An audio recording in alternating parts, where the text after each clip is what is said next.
Bonjour à tous, merci de nous suivre pour ce flash d'information. Le président de la République, Alassane Ouattara, a reçu en audience le président de la Banque mondiale pour l'Afrique centrale et de l'Ouest, Ousmane Diagana. Et ce qu'il faut savoir, c'est que l'institution bancaire et la Côte d'Ivoire entretiennent d'excellentes relations de coopération, des relations de coopération qui étaient justement au centre de leurs échanges. Jérôme Kofi Aboula. Ousmane Diagana, il est le vice-président de la Banque mondiale pour l'Afrique centrale et de l'Ouest. C'est à ce titre qu'il a été reçu ce jeudi par le président de la République de Côte d'Ivoire, son Excellence Alassane Ouattara.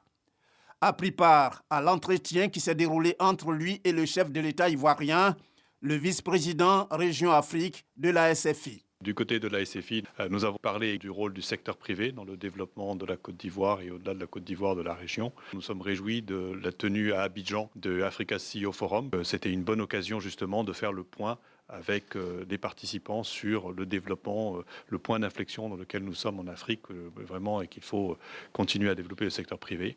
Lors de l'audience, nous avons également parlé des différents secteurs où le groupe de la Banque mondiale, et plus particulièrement la SFI, donc du côté du secteur privé, les secteurs que nous pouvons soutenir, notamment nous en parler du logement, pour lesquels il y a des grands besoins en Côte d'Ivoire. Nous avons tout d'abord félicité Son Excellence, Monsieur le Président de la République et tout le gouvernement de la Côte d'Ivoire pour la réussite du groupe consultatif que la Côte d'Ivoire a organisé ici à Abidjan.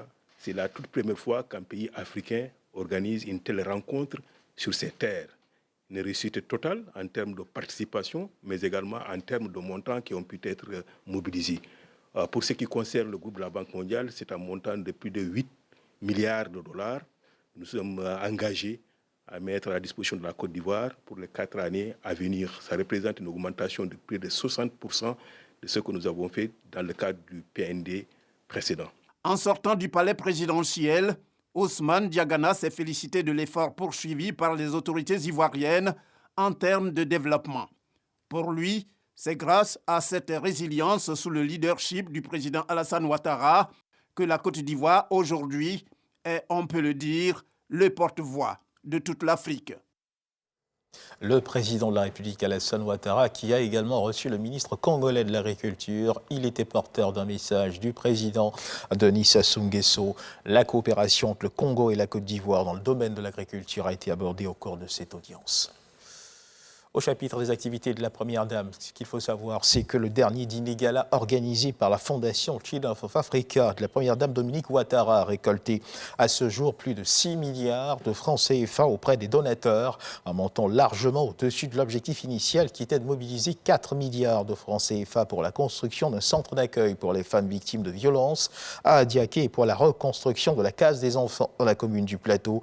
Hier jeudi, la Première Dame Dominique Ouattara a remercié ses donateurs pour leur contribution qui permettra de réaliser les projets sociaux portés par la Fondation Children of Africa. Aujourd'hui, vendredi 17 juin 2022, est célébrée la journée mondiale de lutte contre la désertification. Et cette année, le thème retenu est « Tous ensemble pour vaincre la sécheresse ». La célébration officielle se tient à Bangouanou. Le ministre Jean-Luc Assy invite les populations à la préservation des terres, une déclaration que vous pourrez suivre dans nos prochaines éditions. Et dans l'actualité internationale, les membres de l'OMC, l'Organisation mondiale du commerce, sont parvenus à se mettre d'accord ce vendredi à Genève sur une série de mesures liées à l'insécurité alimentaire créée par la Russie, à la suppression des subventions qui facilitent la pêche illégale ou encore à la levée temporaire des brevets qui protègent les vaccins anti-Covid. Un résultat sans précédent, qualifié donc de sans précédent, arraché après 5 jours d'intenses négociations. Notons que la conférence avait pour ambition non seulement de s'attaquer à l'insécurité alimentaire, mais également de procéder à la levée temporaire des brevets qui protègent les vaccins anti-Covid ou encore réformer l'OMC elle-même. Et on termine ce tour du monde de l'actualité avec cette info, la situation humanitaire en Ukraine après de 4 mois d'invasion russe est extrêmement alarmante.